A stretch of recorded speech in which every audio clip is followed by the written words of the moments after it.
पूरा देखने के लिए यूट्यूब पर जाके सर्च करें NDTN न्यूज दरभंगा। चैनल को लाइक, सब्सक्राइब, कमेंट और शेयर करना ना भूलें। हेडलाइंस के प्रायोजक है Delhi public school Kadrabad Darbhanga, CBSE से मान्यता प्राप्त विद्यालय। नर्सरी से 12 तक के बच्चों की पढ़ाई की बेहतर व्यवस्था। नामांकन सत्र प्रारंभ जल्द। संपर्क ज्ञान सहिता पब्लिक स्कूल रोहेलागंज कादराबाद दरभंगा। हमारे यहाँ बच्चों को दी जाती है अच्छी शिक्षा व्यवस्था। बच्चों को बनाया जाता है अनुशासित, अनुभवी शिक्षकों द्वारा शिक्षण व्यवस्था। नामांकन सत्र प्रारंभ, तो जल्द संपर्क करें। दरभंगा में एक अनोखी पहल, मिथिला ऑनलाइन स्टोर। सिर्फ एक कॉल या व्हाट्सएप से किराना, कॉस्मेटिक, किताब एवं स्टेशनरी प्राप्त करें। Free home delivery, free home delivery. Darbhanga में नशेड़ियों का तांडव बढ़ता हुआ दिख रहा है। एक बार फिर दरभंगा में दिन दहाड़े छीना झपटी हुई, वह भी मात्र विश्वविद्यालय थाना के 200 मीटर की दूरी पर। आपको बता दें कि दरभंगा के विश्वविद्यालय थाना क्षेत्र के अंतर्गत डेनवी रोड में आज शाम लगभग 6 बजे कुछ अज्ञात नशेड़ी के द्वारा राह चल रहे राहगीर को रोककर गाली दिया गया और उनसे उनके मोबाइल को भी छीनने की कोशिश की। लेकिन राह चल रहे राहगीर अपने जज्बे को दिखाते हुए जब उस अपराधी से भिड़ गए तो अपराधी ने उन्हें पिस्टल का भय दिखाकर उनका मोबाइल छीन लेते हैं और ये कह के चुपचाप चले जाने की धमकी देते हैं और साथ ही नहीं जाने पर बहुत बुरा होने की बात कहते हैं। राह चल रहे राहगीर ने अपने जज्बे को दिखाते हुए उनसे लड़ने की कोशिश भी की, लेकिन वहां खड़े आम लोग इस सारे मामले को बिना कुछ किए चुपचाप देखते रह जाते हैं, जिस कारण अपराधियों का मनोबल बढ़ता हुआ नजर आ रहा है। आपको बता दें कि कहीं भी किसी भी तरीके की घटना घटती है तो जिनके साथ घटना घटती है वह आदमी ही अपराधी से लड़ने में सक्षम दिखाई देते हैं, लेकिन यदि वहां मौजूद कुछ पब्लिक उनका सहयोग कर दे तो अपराधी का मनोबल तो टूट ही जाएगा और अपराधी अपराध करना भी छोड़ दे, क्योंकि अपराधियों की संख्या कम होती है और घटना स्थल पर पब्लिक की संख्या ज्यादा होती है। अगर लोग हिम्मत दिखाते तो ऐसे अपराधियों के भीतर डर कायम होगा और कभी किसी दूसरे व्यक्ति के साथ अपराध करने से पहले कई बार सोचेंगे। इस तरह की सूझबूझ से आगे हो सकता है कि ये लोग अपराध करना छोड़ क्या दे। हुआ? ये आपके मुंह में खून निकल रहा, हाथ में भी चोट लगा है। तो मेरे साथ हाथापाई हुई है। थोड़ी कहाँ देर पहले पे? एक घटना हुआ है जिसमें मेरा फ़ोन छीन लिया गया और बस उसी का ये इल्ज़ाम, उन्होंने मेरे साथ हाथापाई की, फ़ोन छीना और जब बात बढ़ने लगी तो वो लोग निकल पड़े। कहाँ पे ये हुआ? यहाँ से 100-150 मीटर की दूरी पर ये कच्चा रास्ता है, ढलाई वाला। ये जो नया ढलाई वाला रास्ता नया है, ढलाई वाला रास्ता उसी अच्छा। बीच में हुआ। क्या लड़कों को कभी देखा है आपने? नहीं, लड़की किसी को हम पर्सनली नहीं जानते हैं, हाँ। पहली दफ़ा मिले और बस गाली गलौज करने लगे। हाँ। जा रहे थे, हम अपने रास्ता जा रहे थे, वो साइड में खड़े थे, गाली देने लगे। बोले भाई हमको दे रहे हो क्या? हाँ तुम्ही को दे रहा हूँ। भाई तुमको कुछ किए नहीं है तो क्यों गाली दे रहा? अच्छा। तो बात बढ़ने लगा तो मेरा फ़ोन, जब हम बात कर रहे थे किसी से, फ़ोन ले लिया। बोला कि अब जा तुम यहाँ से जा, तेरा कोई काम नहीं। बोले भाई मेरा फ़ोन दे दे। मेरा फ़ोन क्यों लिया? कहने लगा कि भाई तू निकल ले, नहीं तो तेरे साथ गलत हो, ज़्यादा हाँ मुँह में मत लगा। तो बात बढ़ रही थी और उसमें भी उन्होंने पिस्टल निकाल दिया। पिस्टल रियल था या फिर नकली, कोई आता पता नहीं है, लेकिन थोड़ा सा डर तो अंदर आ गया तो हम डर सहम से गए। फिर हम बात नहीं बढ़ाना चाह रहे थे, हम अपना बोले भाई मेरे फ़ोन दे दो, मैं जा रहा हूँ अपना, मेरे से गलती होगी, मैंने तुमको परेशान किया। बोले तू निकल ले, अब तेरे को फ़ोन नहीं मिलेगा। जब ऐसा हुआ तो हम उसका पिस्टल पे मतलब कोशिश की कि उसका पिस्टल छीन ले। जब इसका पिस्टल हम पकड़ लिए उसके ज़ोर से, उन्होंने मेरे तरफ गन पॉइंट करना चाहा लेकिन नहीं हो गया। हाथापाई हुई, इतने में मैंने उसका पिस्टल को छोड़ा नहीं, लोग सब हो हल्ला किया, लोग सब जमा होने लगे, लेकिन किसी ने सपोर्ट नहीं किया और वो लोग भागने की फिराक में आ गए। भाई स्कूटी पे बैठे, वापस वो भागने लगे। जो पीछे में बैठा था उसको मैंने गिरा दिया, वापस गिरा करके उठा करके फिर वापस पीछे ले आया पब्लिक के बीच में। पब्लिक ने कहा कि भाई इसको छोड़ दो, स्टेशन जाओ, सबसे पहले स्टेशन वहाँ पे जो होगा देखा जाए। तो उन्होंने छोड़ दिया उसको, वो वहाँ से भाग गए। फिर हम यहाँ पे आए हुए, देखिए आगे क्या। यानी पब्लिक खड़ी है, पब्लिक मुंह देखती रह गई, किन्हीं ने सपोर्ट नहीं किया, कोई पब्लिक सपोर्ट में नहीं कोई आया। नहीं support अच्छा, ये वो लोग कितने आदमी थे? किया। 3 लोग थे। स्कूटी पे 3 लोग थे। हाँ 3 लोग थे। स्कूटी का नंबर ख्याल नहीं है, अंधेरा का टाइम था, कलर भी नहीं। और आप लोग क्या आप अकेले थे? हाँ, मतलब क्या नाम है आपका? मेरा नाम कुलदेव ठाकुर है। कहाँ के रहने वाले हैं? सर हम अगर बताएंगे तो हो सकता है वो फिर से मेरे को हमला करे। ठीक है, चलिए। कोरोना वायरस जनित महामारी की तीसरी लहर से देश के अनेक राज्य में कोरोना पॉजिटिव मामले की संख्या में वृद्धि हुई है। दिनांक 4 जनवरी 2022 को राज्य में कोरोना संक्रमण की वर्तमान स्थिति की समीक्षा की गई। समीक्षा के क्रम में पाया गया कि राज्य में भी पिछले कुछ दिनों में कोरोना पॉजिटिव मामलों की संख्या में अप्रतिशत वृद्धि हुई है। अतः वर्तमान स्थिति की परिप्रेक्ष्य में स्थितियों पर व्यापक नियंत्रण हेतु दिनांक 6 जनवरी 2022 से 21 जनवरी 2022 तक निम्नलिखित प्रतिबंध लगाने का निर्णय लिया गया है, जिसके सभी सरकारी कार्यालय एवं गैर सरकारी कार्यालय 50% उपस्थिति के साथ खुलेंगे। सरकारी कार्यालयों में आगंतुकों का प्रवेश वर्जित रहेगा। आवश्यक सेवाओं यथा जिला प्रशासन, पुलिस, होमगार्ड, कारा, सिविल डिफेंस, विद्युत आपूर्ति, जल आपूर्ति, स्वच्छता, फायर ब्रिगेड, स्वास्थ्य, पशु स्वास्थ्य, आपदा प्रबंधन, दूर संचारण, डाक विभाग से संबंधित कार्यालय, कोषागार एवं उनसे संबंधित वित्त विभाग के कार्यालय, खनन की अधिप्राप्ति से संबंधित कार्यालय, पर्यावरण, वन एवं जलवायु परिवर्तन विभाग की अत्यावश्यक गतिविधियों से संबंधित कार्यालय यथावत कार्य करेंगे। न सभी दुकानें एवं प्रतिष्ठान 8 बजे रात्रि तक ही खुल सकेंगे। बैंकिंग, बीमा एवं एटीएम संचालन से संबंधित प्रतिष्ठान, गैर बैंकिंग वित्तीय कंपनियों के कार्यालय, गतिविधियां, औद्योगिक एवं विनिर्माण कार्य से संबंधित प्रतिष्ठान, सभी प्रकार के निर्माण कार्य, इलेक्ट्रॉनिक मीडिया, टेलीकम्युनिकेशन, इंटरनेट सेवा, ब्रॉडकास्टिंग, केबल सेवाओं से संबंधित गतिविधियां, पेट्रोल पंप, एलपीजी, पेट्रोलियम आदि से संबंधित खुदरा एवं भंडारण प्रतिष्ठान, कोल्ड स्टोरेज एवं वेयर हाउसिंग सेवाएं, निजी सुरक्षा सेवाएं, ठेला पर फल एवं सब्जी की घूम कर बिक्री, दुकानों प्रतिष्ठानों का संचालन निम्नलिखित शर्तों के साथ किया जाएगा। दुकानों प्रतिष्ठानों में सभी के लिए हमेशा मास्क पहनना अनिवार्य होगा। दुकान एवं प्रतिष्ठान परिसर में सोशल डिस्टेंस मानकों 2 गज की दूरी का अनुपालन किया जाएगा, जिसके लिए सफेद वृत्त चिन्हित किए जाएंगे। उपरोक्त शर्तों का पालन नहीं किए जाने पर जिला प्रशासन द्वारा अग्रतर कानूनी कार्रवाई की जाएगी। शिक्षण संस्थान प्री स्कूल से 8वीं कक्षा तक के लिए विद्यालय एवं कोचिंग संस्थान बंद रहेंगे, किंतु ऑनलाइन शिक्षण दिया जा सकेगा। 9वीं तथा उच्चतर कक्षाओं से संबंधित विद्यालय, कोचिंग एवं शिक्षण संस्थान 50% उपस्थिति के साथ खुल सकेंगे। ऑनलाइन शिक्षण को प्राथमिकता दी जाएगी। सभी धार्मिक स्थल श्रद्धालुओं आमजनों के लिए बंद रहेंगे। सभी cinema hall, shopping mall, club, swimming pool, stadium, gym, park एवं उद्यान पूरी तरह से बंद रहेंगे।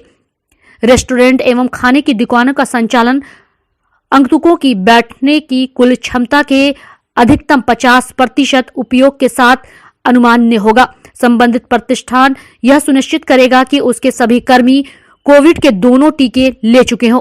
विवाह समारोह अधिनियम 50 व्यक्तियों की उपस्थिति के साथ आयोजित किए जा सकेंगे, किंतु इनमें डीजे एवं बारात जुलूस की इजाजत नहीं होगी। विवाह के पूर्व सूचना स्थानीय थाना में कम से कम 3 दिन पूर्व देनी होगी। अंतिम संस्कार श्रद्धा क्रम के लिए भी 50 व्यक्तियों की अधिसीमा रहेगी। वहीं आपको बता दें कि रात्रि 10 बजे से 5 बजे तक राज्य में नाइट कर्फ्यू लागू रहेगा।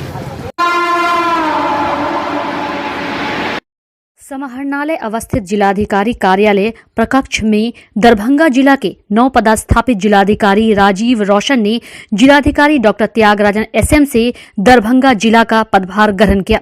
पदभार ग्रहण होने के उपरांत बाबा साहेब डॉक्टर भीमराव अंबेडकर सभागार में आयोजित विदाई समारोह में जिला प्रशासन के पदाधिकारियों की ओर से उप विकास आयुक्त तनय सुल्तानिया व अपर समहर्ता विभूति रंजन चौधरी द्वारा पाग और चादर से दोनों जिलाधिकारी को बारी बारी से सम्मानित किया गया।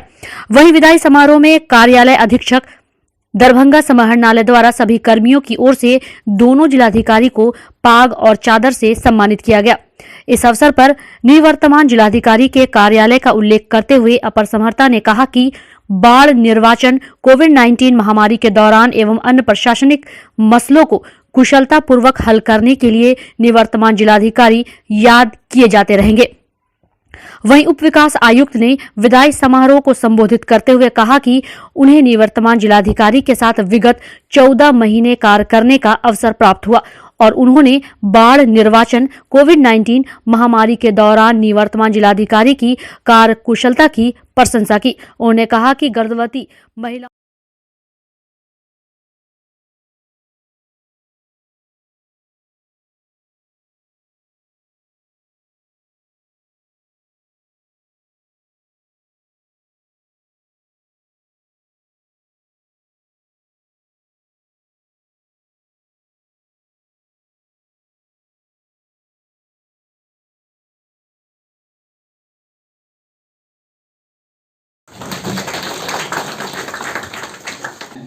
मेरी ये कामना है और मैं बहुत आशीष देना चाहूँगा आपके निवर्तमान जिला पदाधिकारी त्यागराजन जी को। इनका पदस्थापन गया जिले के रूप में हुआ है। इन्होंने जहाँ भी कार्य किया है अपने कार्य की अमिट छाप छोड़ी है और इनकी कार्यशैली की हमेशा तारीफ होती है। मेरी शुभकामनाएं हैं उनके नए दायित्व के लिए भी और धन्यवाद है जो इन्होंने दरभंगा जिले में जिला पदाधिकारी के रूप में। और राजीव सर सीतामढ़ी में और वैशाली में बहुत ही सराहनीय काम किया। 2016 में मुझे याद है हम दूसरे जिला में पदस्थापित थे, तो ODF का शुरुआत बिहार में करने का श्रेय केवल इन्हीं को जाता है। इन्हीं का जो कार्यशैली है और उनका जो प्रबंध था उसी को देख करके बाकी सभी जिला में निर्देश दिया गया है और उसको पैटर्न को फॉलो किया गया। फिर बिहार भी ODF की तरफ आगे बढ़ा। आज बहुत हद तक हम लोग ODF को मान सकते हैं। ऐसा लगा मिथिला यदि पुनः मौका मिलेगा तो आप आने का कष्ट करेंगे?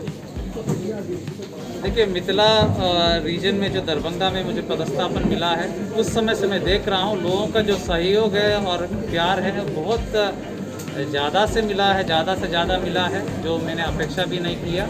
और हर काम में लोगों का सहयोग मिला है।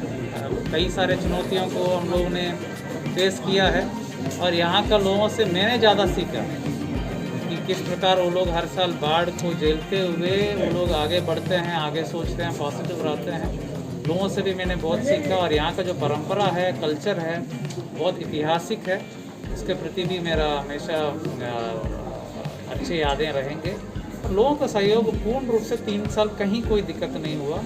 चाहे कोई भी चुनौती हो, यहाँ का लोगों का सहयोग इतना रहता है, आप लोगों का भी सहयोग रहा है कि कहीं कोई इश्यू नहीं है। यदि दरभंगा पुनः मौका लगा पाएंगे? वंडर है जो पूरे बिहार में लागू हुआ सर, और बहुत सारी उपलब्धियाँ रही सर। कुछ ऐसे भी काम रह गए जो आपको मलाल रह गया हो, जो हम नहीं कर पाए, करना चाह रहे हो, तो नए पदाधिकारी से आशा होगी? अब ऐसा कुछ नहीं है, वो तो काम होते रहता है। काम हर कार्यकाल में प्रायोरिटीज भी बदलते रहता है, वो होगा काम। Thank you sir. मैं 2010 बैच का भारतीय प्रशासनिक सेवा से हूँ और इससे पहले मैं सीतामढ़ी में और वैशाली में खगड़िया जिले में भी जिला पदाधिकारी के रूप में कार्यरत रहा हूँ। और यहाँ आने से पहले ग्रामीण विकास विभाग में अपर सचिव के रूप में, मिशन निदेशक जल जीवन हरियाली मिशन के रूप में, एडिशनल CO जीविका और निदेशक कृषि के रूप में कार्यरत था। दरभंगा, जैसा कि आप लोग जानते हैं कि दरभंगा मिथिला की नगरी है और यहाँ के विकास के लिए जो निवर्तमान जिला पदाधिकारी द्वारा प्रयास किया गया है, हम सब लोग उसको जारी रखेंगे, आगे बढ़ाने का कार्य करेंगे। सब लोग मिलकर जिले के सारे लोगों की भलाई के लिए, उनके विकास के लिए जो कार्य होगा उसको आगे बढ़ाएंगे। सर, आप प्रशिक्षण के दौरान दरभंगा आए थे और बहेड़ी में जिस प्रकार से अतिक्रमणकारियों के खिलाफ डंडा चलाया था, दरभंगा भी लगातार अतिक्रमण और यातायात के कारण ये रहता है, तो क्या मतलब दरभंगा के लिए एक रोड मैप बनेगी और आपके कार्यकाल में बेहतर काम होगा? विकास की जो प्राथमिकताएं सरकार के द्वारा निर्धारित होगी और जो जिले के जनता के हित में होगा, उसके लिए हम सब लोग मिलकर लगातार कार्य करेंगे। ये कोविड के लिए निर्देश आया है, किस तरह से आप पालन करें? कोविड के लिए सबसे ज़रूरी है अवेयरनेस। सबसे पहली प्राथमिकता हमारी ये होगी कि हम बचाव के जितने प्रयास हैं उसको अपनाएं, लोगों में जागरूकता आए कि जो भी कोविड अप्रोप्रिएट बिहेवियर है उसका शीघ्र पालन करें। हम लोग जानते हैं कि जो नया वेरिएंट है उसके संक्रमण की गति काफ़ी तेज़ है, काफ़ी तेज़ी से फैल रहा है। हम लोग उसी गति से उसके बचाव के मार्ग अपनाएंगे। साथ ही जो भी इलाज की प्रक्रिया है उसके लिए जो तैयारी है इसको हम लोग और बेहतर करते हुए लोगों की सुरक्षा के लिए जा रहे हैं। आज आप पदभार ग्रहण किया है, मिथिला के लोगों के लिए क्या संदेश देंगे? बस एक परिवार के रूप में हम सब लोग मिलकर के कार्य करें। जिले के विकास की हम शुभकामना करते हैं। जिले के हर व्यक्ति के लिए खुशी और प्रगति की हम कामना करते हैं। उसके लिए हम सब लोग लगातार करते हैं। Thank you. मिथिला लोक मंथन दरभंगा द्वारा आयोजित सर्जना कौशल विकास शिविर का समापन समारोह संस्कृत विश्वविद्यालय के दरबार हॉल में हुआ। इस कार्यक्रम को अतिथियों ने सामूहिक रूप से विधिवत दीप प्रज्वलित कर कार्यक्रम का उद्घाटन किया। इस अवसर पर कार्यक्रम के उद्घाटनकर्ता संस्कृत विश्वविद्यालय के कुलपति प्रोफेसर शशिनाथ झा ने कहा कि कोविड काल के निराशाजनक माहौल के बीच मिथिला मंथन द्वारा आयोजित यह कौशल निखार शिविर छात्राओं के साथ साथ शैक्षिक परिसर में भी सकारात्मक ऊर्जा प्रवाह करने का कार्य करेगी। इस शिविर के माध्यम से छात्रा को स्वावलंबी बनने में मदद मिलेगी। यह शिविर आने वाले समय में छात्राओं के सपनों को एक नई उड़ान देने का कार्य करेगी। खासकर मिथिला क्षेत्र में महिलाओं की स्थिति सदैव अन्य क्षेत्र की अपेक्षा सम्मानीय रही है। लोक मंथन के माध्यम से प्रशिक्षित सभी छात्राओं के उज्जवल भविष्य हेतु उन्होंने शुभकामनाएं भी दी।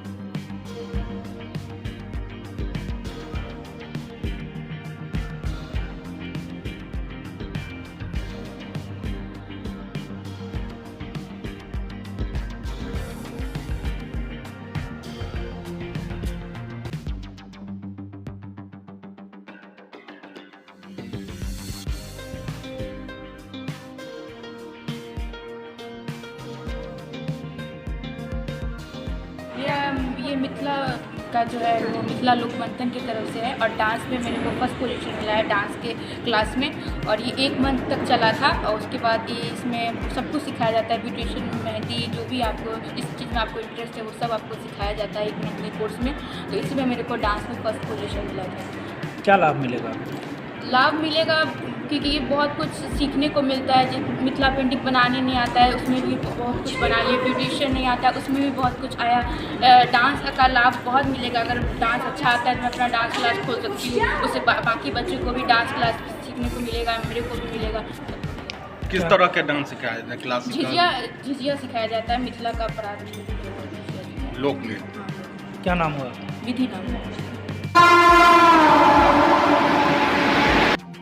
कोरोना की तीसरी लहर ओमिक्रॉन के बढ़ते संक्रमण को देखते हुए जिलाधिकारी दरभंगा राजीव रोशन एवं वरीय पुलिस अधीक्षक दरभंगा अवकाश कुमार द्वारा संयुक्त रूप से आदेश जारी कर जिले में 6 जनवरी से सभी प्रमुख चौक चौराहों व 3 पहिया और 4 पहिया वाहनों में सघन जांच मास चेकिंग अभियान चलाने का आदेश जारी किया गया है।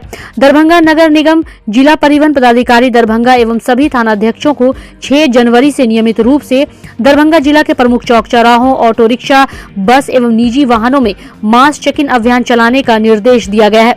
बिना मास्क के पाए जाने पर जुर्माना अधिरोपित करने तथा वैसे प्रतिष्ठान जहां बिना मास्क के कर्मचारी या ग्राहक पाए जाते हैं उसे अस्थायी रूप से सील करने को कहा गया है।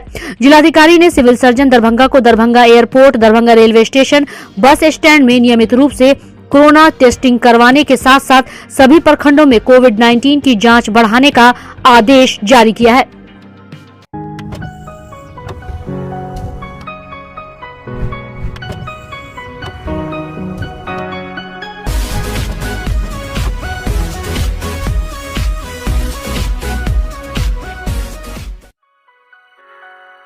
दिल्ली पब्लिक स्कूल कादराबाद दरभंगा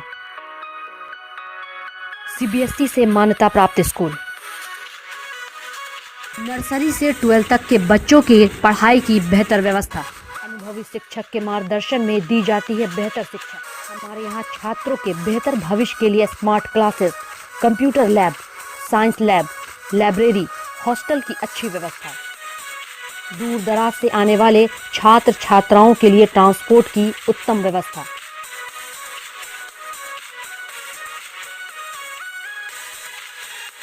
तो अभी नामांकन करवाएं। नामांकन सत्र प्रारंभ। नामांकन के लिए संपर्क करें Delhi public school Kadrabad Darbhanga. Holy mission girls high school Saidnagar Laheria Sarai Darbhanga. पाठ्यक्रम पर आधारित स्कूल, नर्सरी से 10th तक के बच्चों की पढ़ाई की बेहतर व्यवस्था। वहीं 10th तक के बच्चों को अनुभवी शिक्षक के मार्गदर्शन में दी जाती है बेहतर शिक्षा। हमारे यहाँ छात्राओं के बेहतर भविष्य के लिए smart classes, computer lab, science lab, library की उत्तम व्यवस्था। छोटे बच्चों का खेल खेल में पढ़ाई के साथ रखा जाता है अच्छे से ख्याल। दूर दराज से आने के लिए छात्राओं के लिए ट्रांसपोर्ट की उत्तम व्यवस्था। तो अभी नामांकन करवाएं। नामांकन सत्र प्रारंभ। नामांकन के लिए संपर्क करें holy mission girls high school, Saidnagar, Laheria Sarai, Darbhanga.